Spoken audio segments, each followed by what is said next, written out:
Olá, nós vamos dar sequência ao estudo de O Livro dos Espíritos na programação da nossa Casa Espírito Consolador, pedindo a Deus que nos abençoe e nos permita compreender os ensinamentos que o momento nos reserva. Nós vamos falar sobre o perispírito e as diferentes ordens de espírito. Questão 93 e questões seguintes de O Livro dos Espíritos. Mas antes de entrarmos no assunto propriamente dito, eu quero lembrar que esse nosso estudo virtual está ocorrendo por conta da pandemia e a programação é para que retornemos aos estudos presenciais em fevereiro próximo. Então nós aguardamos que até lá todos estejam vacinados, a pandemia já esteja sob controle, para que a gente possa voltar aos nossos reencontros tão festivos, felizes, às terças-feiras, às 20 horas, e permitir que as pessoas participem, façam perguntas. Nós estamos pensando em fazer uma programação diferente, porque nós temos uma turma que estuda o Livro dos Espíritos e outra turma que estuda o Evangelho. Então nós estamos perguntando àqueles que participam se acham interessante nós dividirmos o tempo ao meio, estudarmos metade do período o Evangelho segundo o Espiritismo e a outra metade o Livro dos Espíritos. Se você quer dar a sua opinião, se você vai participar dos estudos presenciais e já está no nosso WhatsApp, então diga se você prefere continuar estudando só um ou os dois livros no mesmo encontro. Se você não estiver no nosso grupo de WhatsApp, faça um comentário reservado para não gerar um excesso de mensagem ou tumulto no nosso grupo. Pode fazer o comentário direto para a Andréia. Eu vou até passar o telefone celular dela aqui, aqueles que quiserem opinar, se preferem que façamos os dois livros ou um só. Então é o celular 981 27 5422. 981 27 5422. E diga a sua opinião se você for participar dos estudos presenciais. Como já antecipamos, vamos falar do perispírito. Nós já terminamos o livro 1, estamos começando o livro 2, começamos recentemente, e hoje vamos falar sobre o perispírito, né? O que é o perispírito? Esse vocábulo, na verdade, é um vocábulo utilizado no meio espírita, cunhado por Allan Kardec, para explicar aquele corpo espiritual, aquele elo de ligação entre o espírito e a matéria, porque o espírito, ele é imaterial e a matéria é uma matéria grosseira, né, como nós conhecemos. Então o espírito não consegue contatar a matéria. Então o perispírito é o elo de ligação. O perispírito, ele é imaterial, ele é material, mas uma matéria sutil, uma matéria menos densa, né? É uma matéria que permite que o espírito se manifeste e é uma matéria que tem acesso ao corpo, é um elo de ligação. Digamos assim, é um intérprete, né, entre dois falantes de idiomas diferentes. Allan Kardec usou esse vocábulo perispírito, mas nós vamos encontrar na Epístola de Paulo aos Coríntios, né, 1:15-44, a expressão corpo espiritual, né? André Luiz, no livro Evolução em Dois Mundos, também fala em corpo espiritual. Cientistas russos, eles usaram outra expressão, corpo bioplástico, né? E Hernani Guimarães Andrade, conhecido nos meios espíritas, ele fala de um modelo organizador biológico. Então, qualquer que seja o nome, nós estamos falando deste corpo espiritual ou perispírito, que é o intermediário entre a matéria e o espírito, né? Então a questão 93 pergunta isso, né? O espírito, ele tem, como ele é uma luz, ele tem algo que o envolve, né? Ele tem alguma substância material, ele tem este corpo espiritual, esse perispírito, que é, para que nós possamos compreender, como se fosse uma substância vaporosa, né? Então, para o nosso conceito, para a nossa linguagem, o Livro dos Espíritos, assim, para vocês entenderem, vamos falar num vapor, numa fumacinha, né? Algo material, muito menos denso, muito menos grosseiro que o corpo físico, porém matéria, né? Diferente do espírito, que é imaterial, né? Para que o espírito possa se manifestar na matéria, né? A questão 94 fala assim, mas de onde vem esse envoltório, essa matéria sutil, né? Que o espírito tem, né? E a resposta da questão 94 é do fluido cósmico universal. Nós vimos nas reflexões anteriores, né? Que para a ciência houve uma explosão, Big Bang, né? E o espírita segue a ciência. Depois um adensamento de matéria, e essa matéria adensada gerou os planetas, a Terra, né? Saturno, Netuno, o Sol, que ainda nos aquece, e a Terra esfriou, essa matéria, o carbono, hidrogênio, nitrogênio foram em diferentes mudanças surgindo, dando oportunidade para o surgimento dos vegetais, dos animais e com a evolução homem. Tudo isso diz a ciência e nós espíritas concordamos, né? E o perispírito veio daí, né? Veio desse, o que para nós é um fluido cósmico universal. Questão de linguagem, questão, né, de vocábulo, mas que para a ciência é essa matéria adensada, né? Essa poeira cósmica universal que adensou e formou os nossos planetas, né? Então, o perispírito, por ser matéria mais sutil, menos densa, né? A fumacinha, o vaporzinho, ele, né, tem a origem igual a toda a matéria da Terra, né? Toda a matéria veio lá do carbono, do hidrogênio, do nitrogênio, dessa explosão, né? Desse fluido cósmico universal. O perispírito, sendo matéria, veio de lá também, né? Agora, cada planeta, diz o perispírito, tem a sua matéria própria, né? Então, os corpos físicos em outros mundos, mais adiantados ou menos adiantados que a Terra, são diferentes. A matéria vai ser diferente, a matéria é peculiar a cada local, né? Então, às vezes, o homem quer mandar uma câmera para fotografar ou filmar matéria, seres humanos ou outros seres em outros planetas, porém, não vai conseguir necessariamente se eles forem mais espiritualizados, a matéria for menos grosseira, for mais sutil, a nossa tecnologia não vai compreender, a nossa linguagem não vai assimilar. Se for mais grosseiro, sim, não é?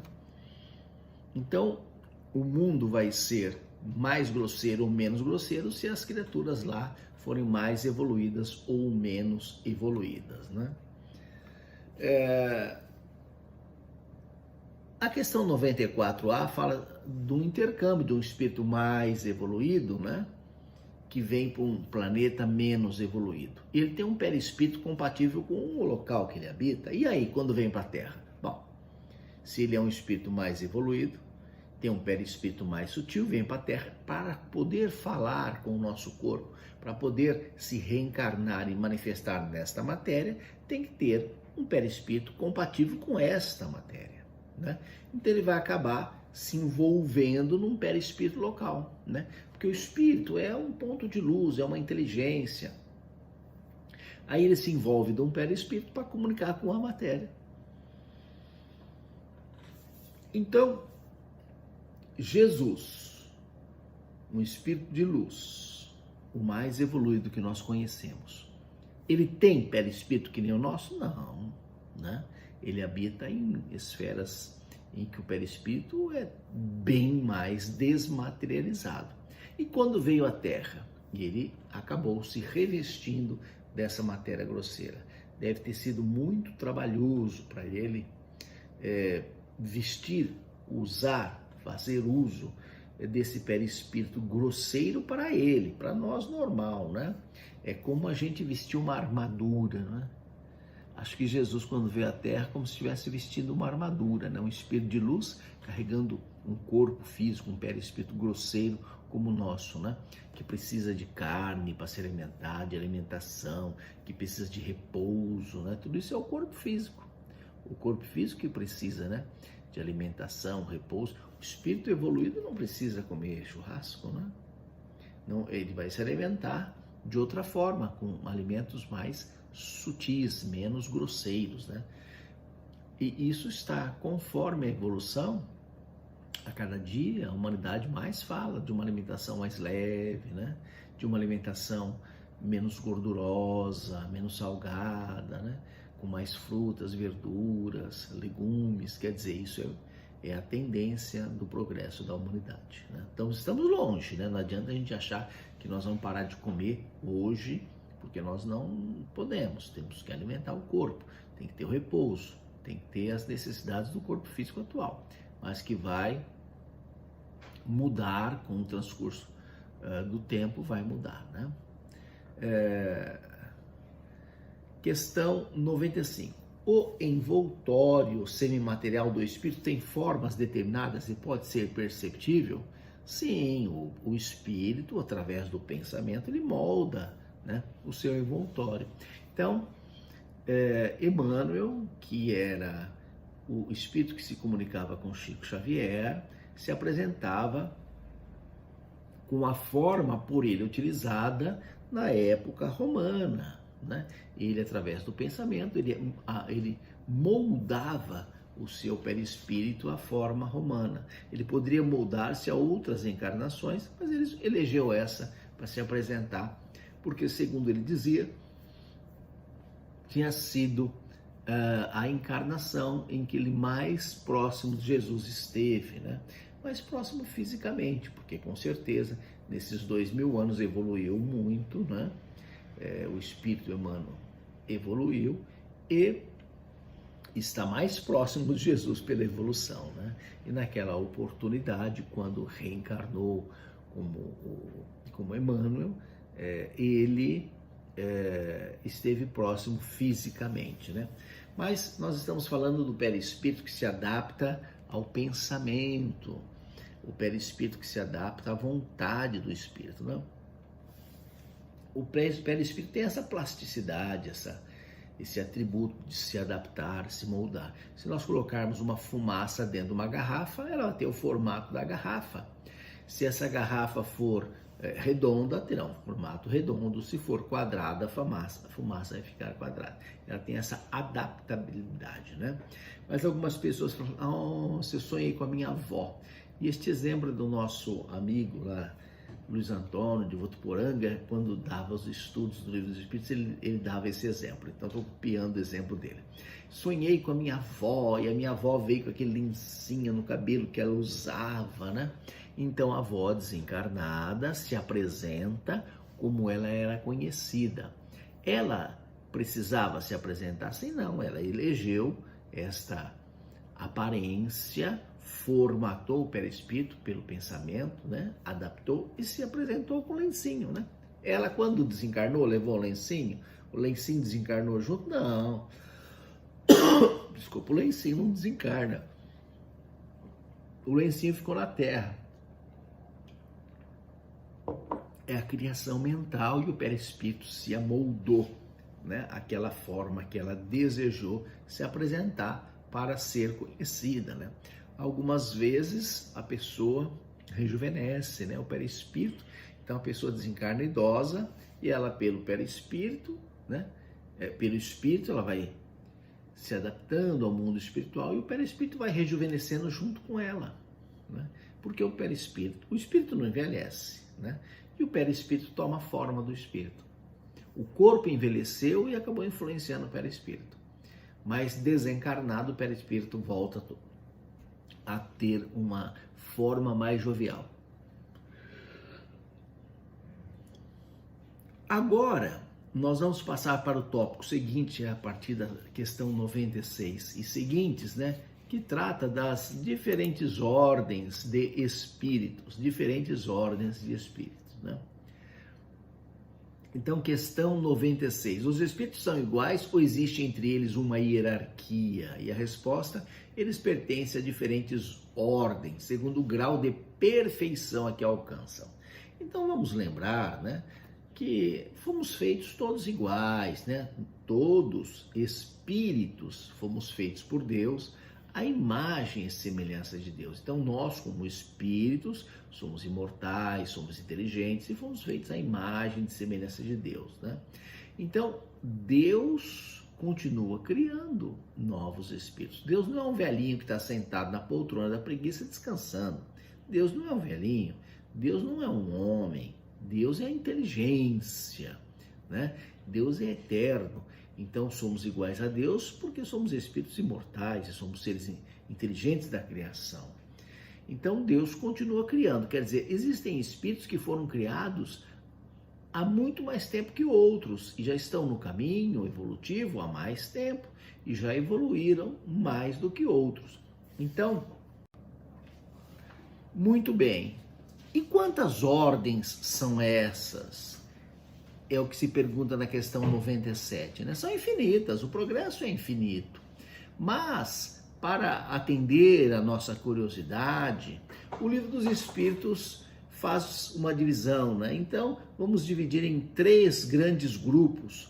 Os espíritos perfeitos, aqueles que já atingiram a perfeição, né? Os espíritos puros, os espíritos imperfeitos, aqueles que, né, são caracterizados pela ignorância, né? Eles não compreenderam ainda a sistemática da vida, eles se manifestam desejando mal, né? Ou se comprazem com o mal que os outros fazem, né? São aqueles que ostentam todo tipo de imperfeição, paixões materiais, né? E o meio termo, que são aqueles que já estão preocupados com o bem, né? Já estão entendendo que tem que deixar, renunciar, né, aos bens materiais, às coisas materiais, aos interesses materiais, aos prazeres materiais, para se dedicar às coisas da alma. Então, a questão 97, né, ela fala aí desses essas 3 ordens, esses 3 grupos, né? Lembrando que a perfeição é infinita, né? Então seriam muito mais, mas apenas para a gente ter, né, uma noção, né? E quando fala dos espíritos que já estão despertando para o bem, estão começando a se preocupar, né? A questão 98, ela aborda isso, os espíritos da segunda ordem, que só têm o desejo do bem, né? Eles têm o poder de fazer, já estão pensando no bem, podem fazer, né? Então, podem, todos temos a capacidade de fazer o bem, né? A gente costuma dizer assim, quando eu me aposentar, né, eu vou frequentar o centro espírita. Quando eu tiver tempo, eu vou ajudar, né? Quando eu tiver dinheiro, eu vou ajudar. E a gente vai, né, inventando desculpas e empurrando com a barriga as coisas que a gente tem que fazer agora, né? Mas não é só no que trata ao nosso progresso moral, né? Tudo na vida a gente tem essa tendência, né, de protelar coisas que tínhamos que fazer, né, na semana passada. Então estamos fazendo plano para o ano que vem, né? Está acabando o ano, estamos em novembro, né? Então vamos fazer o ano que vem. Quando mudar o ano, eu vou começar os meus propósitos, né? Enfim, então todos têm a capacidade de fazer o bem hoje, né? Agora, os espíritos menos evoluídos, as criaturas mais apegadas à matéria, elas vão ter mais dificuldade, né? Todos têm condição de correr uma maratona? Todos têm, o homem tem, né? Pelo menos os jovens. Agora, todos correm? Não, né? Imaginemos uma pessoa que esteja fora de forma ou com excesso de peso, não vai aguentar correr uma maratona. Mas se ela treinar, ela consegue? Um jovem? Consegue, né? Todos conseguimos, o ser humano é capaz disso. Maratona é 40 quilômetros, 2 horas, né? Mas tem atletas profissionais que correm 200 quilômetros, correm 3 dias seguidos, né? Só para comer macarrão, né? Isso já é um pouco de exagero, mas o nosso exemplo é maratona. Todos podem? Podem. Vão fazer? Aí depende deles, né? Porque a gente costuma colocar um dedinho na lama, né? Depois do pezinho, e quando a gente vê, a gente está atolado na lama até o pescoço. Aí para sair é mais difícil, pesa mais. Para se limpar, tomar um banho é muito mais trabalhoso. Então é evidente que todos podem fazer o bem, todos têm a capacidade em tese de fazer o bem, mas muitos não conseguem, porque se amarram tanto aos seus interesses materiais, às suas preocupações do mundo físico, né? Aos seus interesses, que não conseguem fazer o bem como deveriam, né? Mas um dia vão fazer, porque a lei do progresso, a lei de Deus, e atinge todos, né? Na questão 99, fala assim, os espíritos da terceira escala, aquele último grupo que nós falamos assim, os puros, evoluídos, os em transição e os impuros, né? Eles são essencialmente maus? Não necessariamente, né? Porque aí nós vamos lembrar e cutucar um pouquinho, né, que o mal é a ausência do bem, né? Quando a gente acha que a gente não está fazendo mal, a gente fica sentado na poltrona da preguiça vendo televisão em casa, mexendo no celular, perdendo tempo, e o vizinho do lado está doente, está passando necessidade, então nós estamos fazendo mal por omissão, nós não estamos ajudando, né? Então aquele grupo dos espíritos maus é dos espíritos que ainda não fazem o bem, né? Que ainda não entenderam, né? Então, tem um conceito antigo que eu falo, aprendi, né, na doutrina católica até, porque eu estou no espiritismo há um pouco mais de 30 anos, mas antes eu fui católico. E no catolicismo, por incrível que pareça, eu era também orador, né, de encontro de jovens, encontro de casais, tal, fazia palestras. E falávamos já desse ser bonzinho, né? O que é o bonzinho, né? O bonzinho é aquele que não faz o mal, né? Não faz o mal, mas não é o bastante, né? Porque às vezes o bonzinho é apenas um quietinho, né? Fica paradinho no canto dele lá, né? E não ajuda ninguém, né? Podendo. Então, o bem exige atitude. O mal geralmente é barulhento, né? Quando um faz o mal, pode ter 50 alunos na sala de aula, concentrados na matéria. Se um estiver falando, brincando, atrapalha os 50. O mal, né, é escandaloso. Então o bem tem que ser um pouco mais ativo, né? Não é ficar inerte. O bem é fazer o bem, né? Ser bom é fazer uma coisa boa, né? Então hoje, por exemplo, o Consolador está atendendo, o nosso centro espírita está atendendo gestantes, né? Está atendendo crianças, pessoas necessitadas, né? Distribuindo cestas, roupas, né? E visitando as famílias, quer dizer, trabalho e atividade tem, a casa oferece. Se a pessoa não participa, é porque ela não quer. Trabalho tem e oportunidade tem. Então, só que tem que entender que fazer o bem é arregaçar as mãos e as mangas, desculpa, e trabalhar, né? Isso é fazer o bem, não é ficar sentado em casa, né, inerte, sem fazer nada, achando que é bonzinho, que está fazendo bem, né? Fazer o bem é fazer mesmo o bem. Então, na semana que vem, vamos estudar a escala espírita. Não deixe de pensar naquilo que nós falamos no começo. Se você vai assistir o nosso estudo presencial, manifeste a sua opinião, né?